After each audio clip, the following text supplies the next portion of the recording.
Olá! A Organização Mundial da Saúde divulga um número bastante preocupante. Somos praticamente 23 milhões de pessoas espalhadas pelo mundo com transtornos mentais. Destes 23 milhões, praticamente 2 milhões e meio são casos do Brasil. Transtornos mentais de diversas ordens que atingem pessoas independentemente de idade, raça, gênero ou condição social. Afetam suas vidas executivas, suas relações familiares, sociais, seu desempenho escolar e no trabalho. Eu sou Rosiclé Rossi e você está no canal Mentes Quentes. Sejam todos bem-vindos ao canal Mentes Quentes. Se você chegou até esse vídeo, muito provavelmente você está travando uma luta diária para enfrentar os sintomas do transtorno mental, seja qual for. Ou quem sabe tem alguma pessoa próxima de você que está sofrendo, compreendendo ou tentando compreender sintomas recorrentes, episódios com maior ou menor intensidade.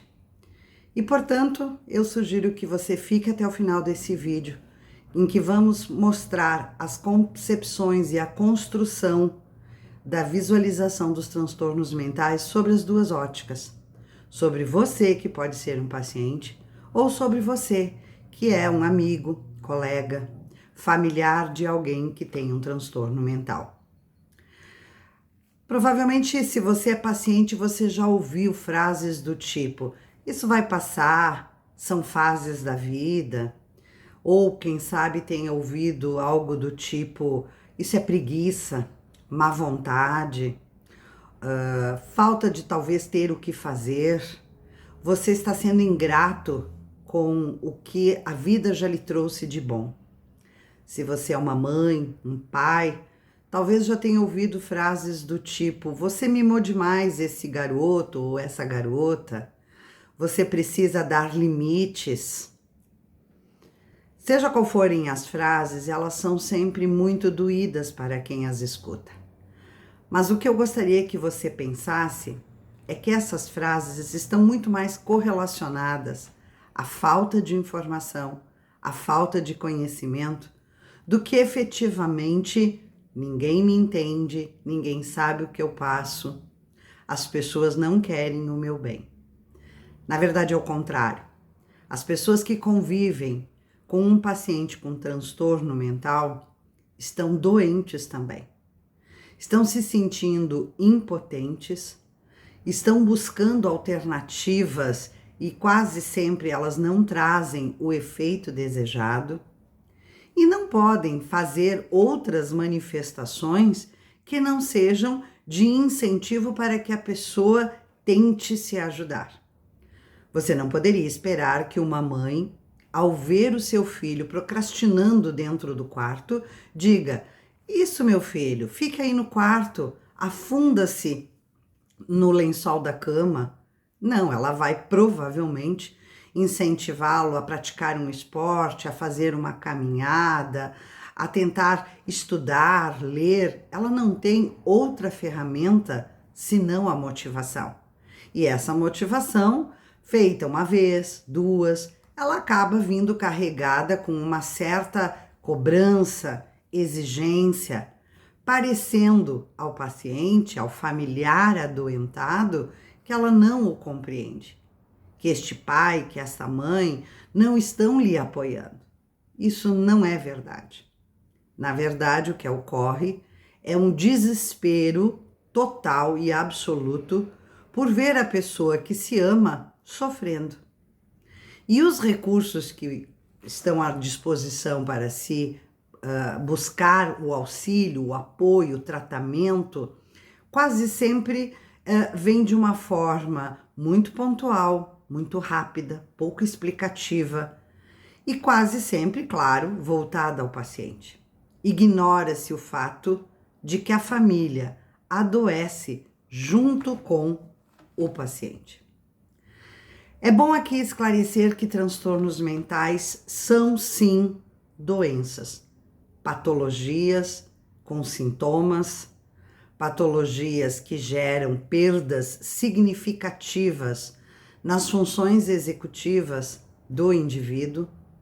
Se ela é uma criança, ela vai ter baixa autoestima, baixo desempenho escolar, ela vai criar animosidades e procrastinar não porque ela quer, mas porque provavelmente não encontre outra forma de enfrentar olhares estranhos, agressividade, falta de ter aquele prazer de convívio com seus colegas. Se esse paciente já estiver numa idade adulta, já no mercado de trabalho, provavelmente vai chegar atrasado, porque já está fazendo uso de fármacos que eventualmente possam lhe dar sono, uma dificuldade de foco, de concentração para fazer as entregas que o trabalho exige. Nas relações afetivas, essa pessoa também terá perdas significativas com os amigos, com talvez um companheiro, uma companheira. E se essa pessoa já estiver numa idade mais avançada, adulta, terá dificuldades nos relacionamentos que já são, por natureza, difíceis com seus filhos, com seu esposo, com sua esposa. Então é uma doença que traz, sim, grandes dores. Como a gente às vezes costuma dizer, é o inferno aqui na Terra. Ok, mas isso não há tratamento, não há uma luz no fim do túnel? Há sim, há uma luz no fim do túnel para os pacientes, para as famílias, para as empresas, para as escolas, para os amigos e colegas. Por isso, compartilhe esse vídeo, curta, deixe seus comentários, envie esse vídeo para seus familiares, para seus amigos, para seus professores, para seus colegas de aula. Quanto mais pessoas souberem de quais são os sintomas, qual é a forma de lidar com eles, melhor e menos trágico serão os tratamentos de transtorno mental. E aqui eu estou falando sobre as duas óticas, tanto a do paciente quanto a das pessoas que o convivem com ele. Eu estudei muito neurociência comportamental para descobrir algumas estratégias, técnicas, mas fundamentalmente para saber como o cérebro funciona quando a pessoa enfrenta um transtorno mental. Seja ele uma depressão, seja ele bipolaridade, déficit de atenção, o que chamávamos antigamente de fobia social, as compulsões. Temos ainda os transtornos de personalidade, como o borderline.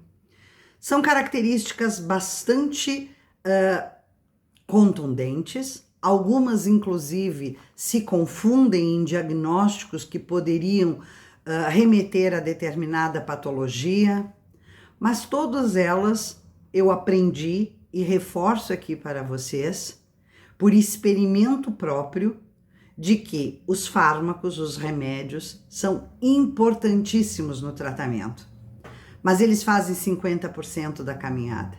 Eles trazem a pessoa, o paciente, para uma estabilização, digamos assim, normal, trivial, para qualquer pessoa, mesmo sem transtorno mental.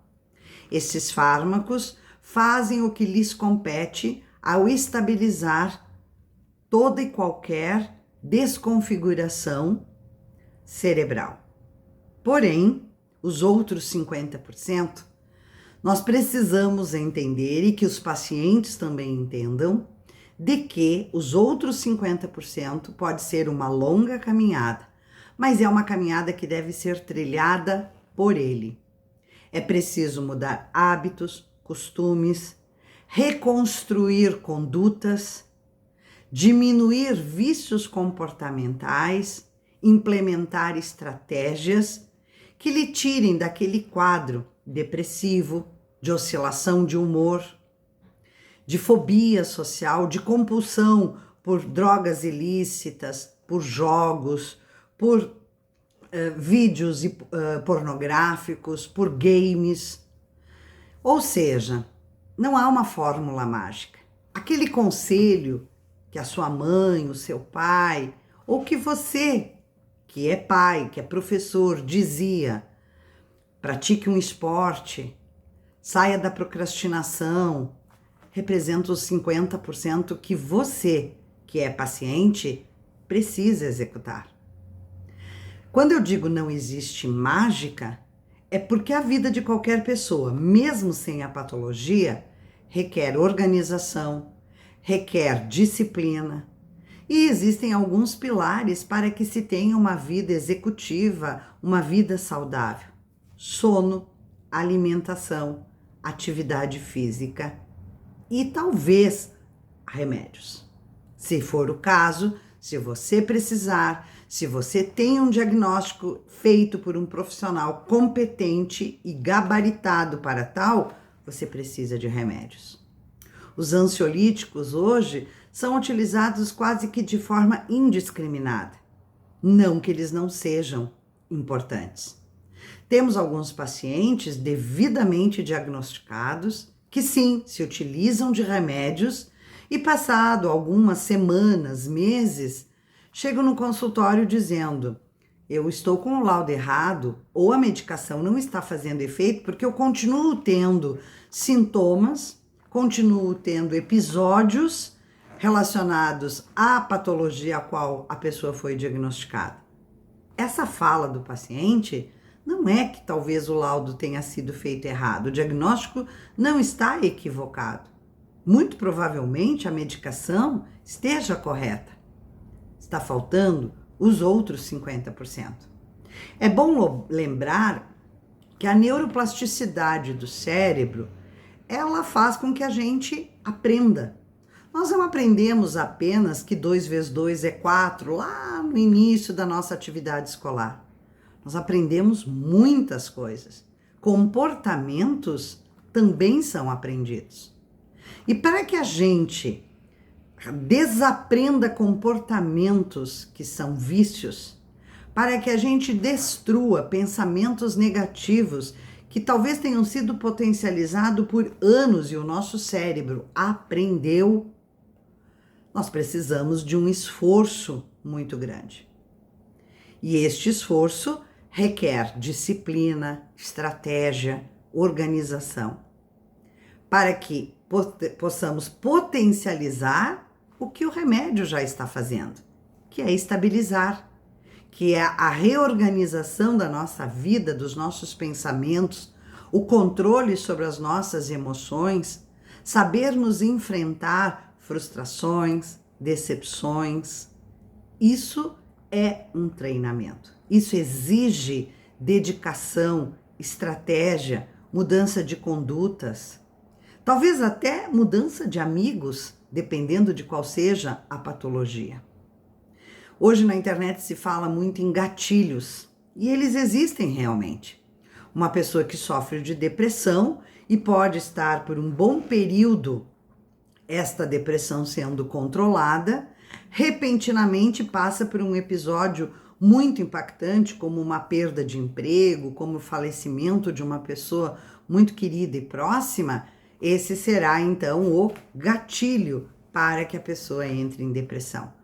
Se pensarmos dessa forma, todos nós, com patologia ou sem patologia, temos milhares de motivos durante o nosso dia para enfrentarmos situações difíceis. Aliás, o mundo moderno prepara todas as pessoas, todos nós, para que sejamos doentes mentais. A cobrança, a pressão, o fator comparação entre a nossa vida real com aquela que a gente visualiza nas redes sociais é altamente potencial para uma frustração. Portanto, o segredo não está em não termos depressão porque não vivemos momentos de frustração, de ansiedade por uma entrevista de emprego, por não estarmos vivenciando um momento difícil de uma perda de um amigo, um familiar querido. Está sim em aprendermos não a sermos resilientes. A resiliência, ela é linda na teoria, porque ela diz que nós devemos cair e nos levantarmos, cair e nos levantarmos. Só que no mundo moderno, o cair é muito frequente. o levantar é muito doloroso. Se caímos e levantamos muitas vezes porque estamos priorizando a resiliência, não vamos suportar. O segredo está em sermos resistentes. Sabermos que as dificuldades, as vicissitudes da vida, as perdas, as frustrações, os encontros infelizes irão acontecer. E, portanto, eu tenho que ter estratégias que me tornaram uma pessoa resistente. Não é fria, insensível, não é. É saber que vou sofrer, que conforme o episódio irá exigir talvez mais tempo de reação, talvez maior esforço eu deva fazer, mas sim, estou sendo resistente porque tenho as ferramentas do autocontrole emocional afetivo. Não é uma missão impossível, não é. Talvez porque nós estejamos focando sempre nos resultados e não no processo. Os resultados são importantes? São importantíssimos, mas eles são consequências de um processo. E este processo trafega pela estratégia, por se conhecer, saber qual é a patologia que eu tenho. Eu sou depressivo? Então, muito provavelmente a minha depressão tem todo um lado, evidentemente, químico, biológico. Se as causas podem ser hereditárias, ambientais, é verdade, mas eu as tenho. Portanto, eu preciso saber que alimentar pensamentos negativos por 2 ou mais semanas potencializa na pessoa quadros depressivos. Logo, eu preciso, ao perceber que pensamentos negativos estão sendo recorrentes e talvez intensos, eu tenho que montar uma estratégia muito rapidamente, além da medicação, se eu estou laudada, para a reação. Mas se você é bipolar, ou seja, seu humor oscila, nós temos excelentes medicamentos estabilizadores de humor e milhares de motivos no dia a dia para que o meu humor, o seu humor bipolar, também oscile, variando entre a depressão e a mania. Aliás, todo depressivo é bipolar até que se prove o contrário. Porque é difícil saber se a pessoa que está no momento num quadro depressivo, daqui a pouco ela abra um quadro maníaco. Claro que se você é bipolar e toma remedicação ansiolítico, pode piorar o quadro, porque você precisa de regulador de humor.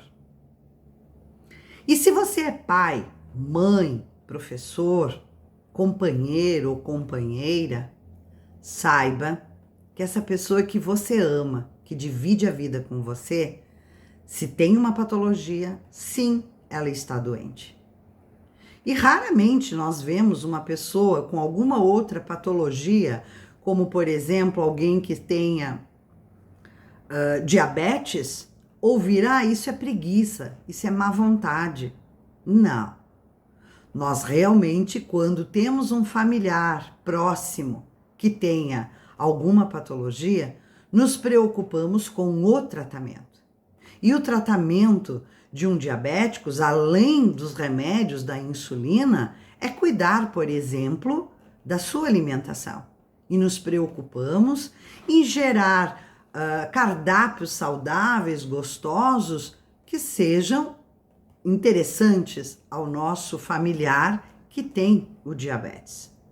Nós sugerimos, favorecemos e participamos uma vida saudável para esse paciente, com caminhadas, com exercícios físicos e assim em todas as outras patologias trivialmente conhecidas. Conhecidas porque nos laboratórios fazemos exames, raio-x e sai lá, comprovado. Você tem diabetes, você é hipertenso. Transtorno mental é também uma doença que exige tratamento e cuidados, também do paciente. Não existe uma fórmula mágica numa caixinha. Portanto, não tente acreditar que só tomando medicação, aqueles conselhos que você ouviu. Tente não procrastinar. Vamos dar uma caminhada todos os dias. Vamos fazer um exercício físico numa academia. Vamos estudar, ler, algo que lhe traga a construção das informações necessárias para viver. Qualquer pessoa daria estes conselhos e os receberia. Não será o paciente de transtorno mental que não vai precisar controlar o seu ritmo circadiano, hora de dormir, hora de acordar, disciplina e organização. Se você chegou até esse ponto do vídeo, compartilhe. Se inscreva no canal. Vamos tentar que essas informações que eu extrarei a cada vídeo falando de uma patologia específica, sobre um olhar não tão generoso, mas também não tão romantizado, um olhar que é uma abordagem sobre a neurociência comportamental, objetivamente explicando como o cérebro funciona em todos nós, tenhamos ou não alguma patologia. Estarei falando da bipolaridade, estarei falando do TDAH, da depressão, da ansiedade, de outras patologias que talvez não sejam tão comuns como a esquizofrenia.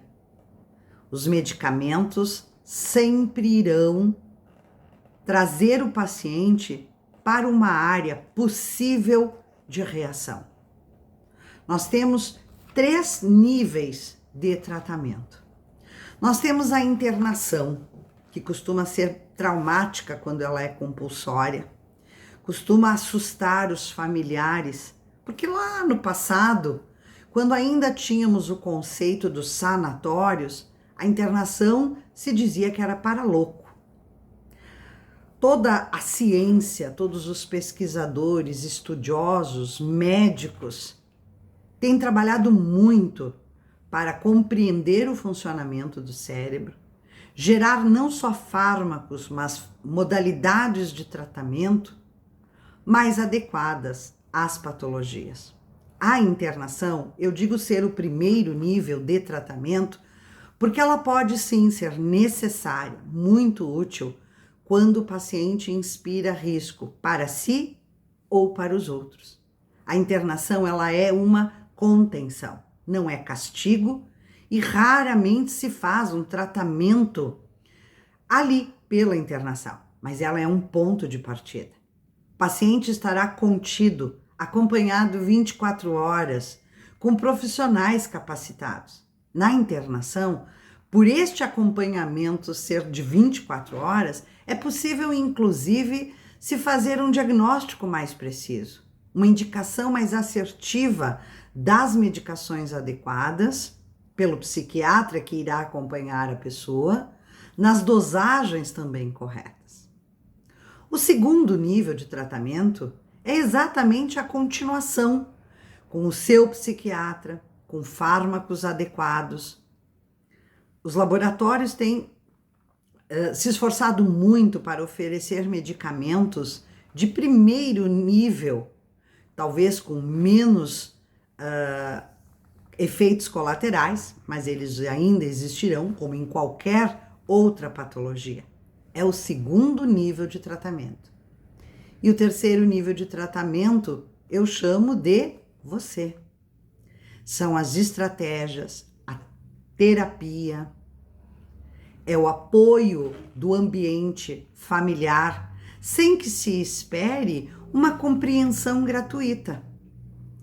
O chefe da pessoa com uma patologia, quando percebe que o seu funcionário simplesmente não veio trabalhar, não pode dizer para o colaborador: eu entendo, você tem bipolaridade ou você tem depressão, fique tranquilo, está tudo bem.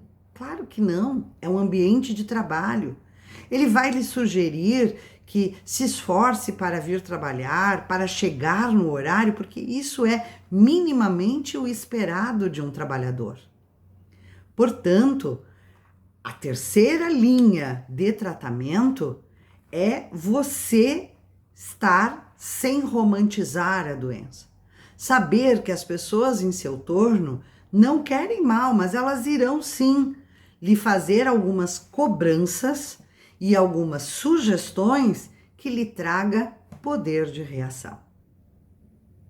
Eu espero que esse vídeo chegue nas pessoas que precisam ouvi-lo. Amigos, familiares, professores, chefes e você que sofre diariamente, e eu sei que este sofrimento é legítimo, mas sei também que o sofrimento não inativa a sua potencialidade de reação. Curtam o vídeo e até o nosso próximo encontro.